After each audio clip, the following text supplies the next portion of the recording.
Hello everybody, I am Jay Shady and you are listening to the voice of reason. So here we go, Raw review in the suit, first time ever, here it is, Jay Shady Corporation style. Alright, let's talk about this Raw, shall we? Now I'm just going to start off by saying this Raw compared to the last 2 weeks of Raw, kind of a letdown, not as good, not as interesting, not as entertaining, kind of flat. Like, it wasn't a god-awful show by any means. There's been much worse Raws, but this was just, especially compared to the last 2 weeks of how good it's been and entertaining. I don't know, this week the go-home show for Battleground just really wasn't there for me. Things weren't clicking together, so what are you going to do? Alright, I'm sure I'll get a bunch of shit for that.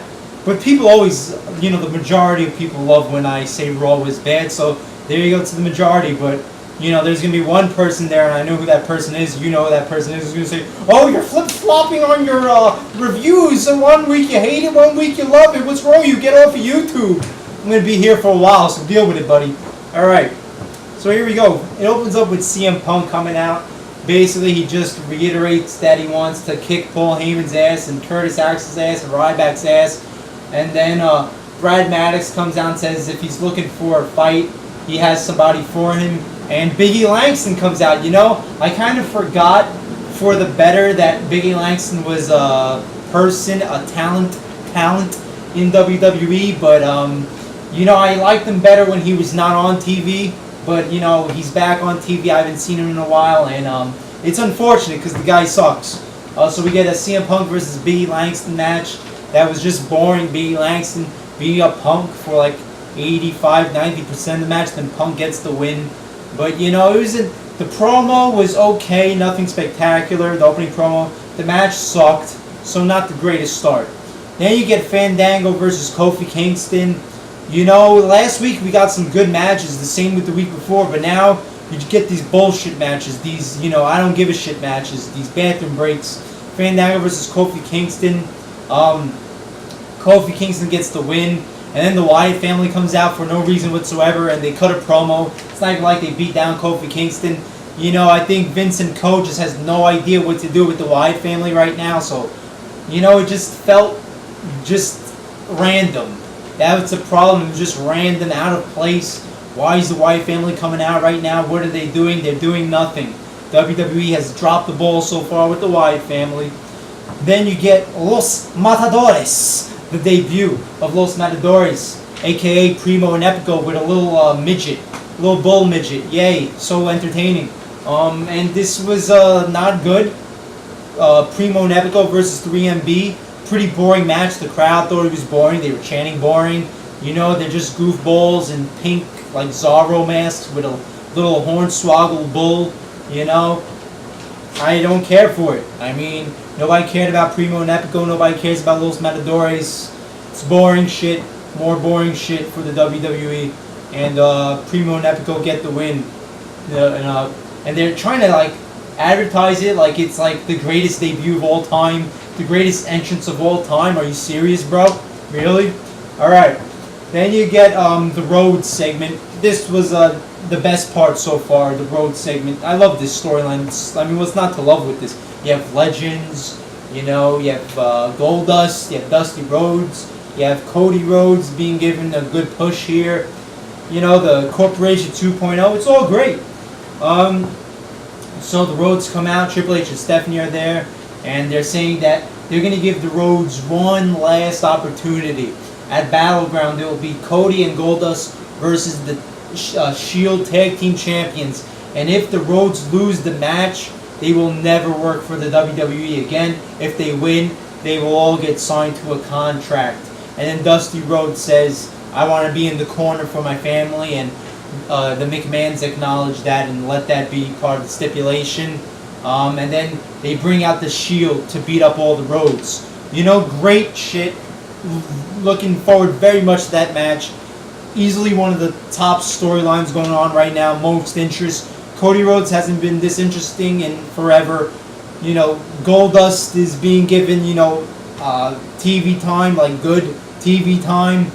This is just great shit. And, like kind of like worked shoot stuff with the NWA involvement in Florida and saying that Dusty Rhodes didn't cut it in the WWE. You know, just good stuff all around with this. Then you get Curtis Axel versus R-Truth, another I don't give a shit match.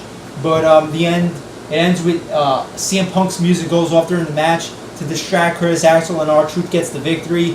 I've seen this false entrance distraction at least 10 times within the last like month and a half. It's getting old. So there. Then you get Brie Bella versus Alicia Fox. You know, it is what it is. At least Brie Bella is being, you know, utilized. She's Daniel Bryan's girlfriend, so she's actually being utilized. Before this match, Randy Orton says she better marry Daniel Bryan before Sunday because he's not going to be able to walk down the aisle. So I'm glad that they have Brie Bella getting involved with that storyline. You know, I mean, this is how you're supposed to use females in your company. Make them important. Make them be girlfriends, you know, like Elizabeth was with Macho Man, Lita with Edge, China, stuff like that. You know, actual fucking storylines. They don't have to be just their own division. You know, mix them up. So good stuff. But the match was whatever. Brie Bella wins. Then you get ADR versus Ryder. Boring fucking match. For some reason, Zack Ryder was given a serious match out of nowhere, but Bro Del Rio gets the victory, of course, whatever. Then you get the Paul Heyman segment, and this is pretty fucking funny.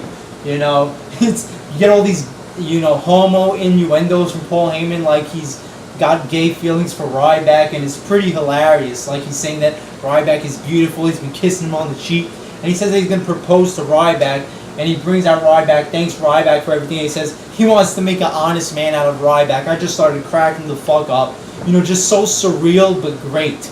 And then he gets on his knees, everybody's like, what the fuck? And he says, I want you to be a Paul Heyman guy. So, you know, he wasn't being, you know, homo or gay or anything. And then CM Punk interrupts the, you know, romantic marriage. He comes from the crowd and he makes believe that his knee blows out. And the doctor goes to check on him. Paul Heyman gets near him because he thinks CM Punk is wounded. And CM Punk gets the kendo stick and hits Paul Heyman in the legs. He was faking the injury. Then he beats up Ryback. Then Ryback runs away and he beats up Curtis Axel. Great segment. Just funny and awesome and, you know, great stuff. Then you get the Shield versus Ziggler and the Usos in a 6-man tag match. You know, we've seen a lot of these 6-man tag matches, you know, with the Shield. You know, it was okay. It wasn't bad, but, you know, been there, done that type of feeling. The Shield gets the victory. Then you get this backstage storyline with the Big Show continuing, and some pretty, like, not great acting from the Big Show. You know, he's talking to the girl interviewer, and he's like about to cry and shit, and he's doing a weird face that he's gonna knock Triple H out. Like, I'd like to see him finally knock Triple H out, but we don't need all the overacting and just bad acting from Big Show. So it looked like the storyline was gonna end with the Big Show. You know, we just want to see him knock Triple H out. We don't need to see him cry every single week.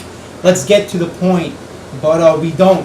The security goes to Big Show, and Stephanie is there, and she calls the security off. She mocks the Big Show a little bit, and Big Show cries again. So, you know, they're going to need to do something other than Big Show crying with this storyline. Just have him knock Triple H the fuck out. Then, or, you know, have him align with Triple H. You know, do a swerve or some shit, whatever.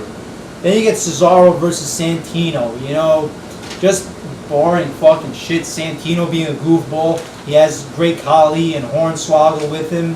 What is this shit, you know? You go from, you know, good stuff with Heyman and Punk, good corporation stuff, the Rhodes family, and then you get little fucking Hornswoggle and this goofball shit.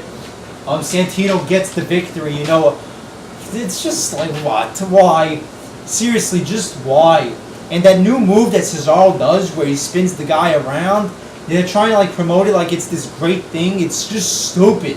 It's not even wrestling. It's like, you know, it reminds me of Saturday Night Fever when John Travolta and the girl he's with, they're just spinning around in the ballroom laughing while Bee Gees are playing. You know, it's like, what? It's like, you know, what's going on here? Santino gets the victory. Fuck that shit. Then you get the main event segment, Bryan and Orton. Jerry King Lawler is interviewing both of them.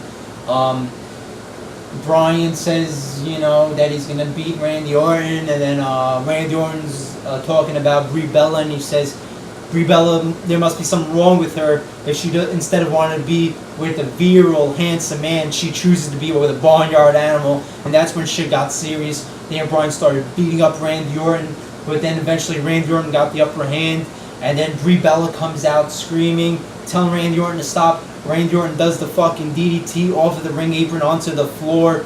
Brie Bella's screaming, but that wasn't enough. Awesome spot. Randy Orton does an RKO through the table to Daniel Bryan with Brie Bella screaming, and then she checks on Daniel Bryan. Great ending, So glad that they got Brie Bella involved, I just miss that when there used to be girlfriends and boyfriends of wrestlers and divas, and they'd be involved with storylines, Rather than just having the divas do absolutely nothing, utilize them. But this was an awesome ending, just adding another layer to the storyline. So a good ending, but overall, kind of a disappointing show. It wasn't all there this week, unfortunately. The pacing wasn't good. The structure wasn't good. The matches weren't good. The top storylines do deliver, but, a lot of bullshit in between. So I gotta say, a disappointing show. Yeah, Battlegrounds this Sunday. I'm looking forward to the Rhodes match. Not very much the Punk and Ryback match. I'm more interested in Punk and Heyman.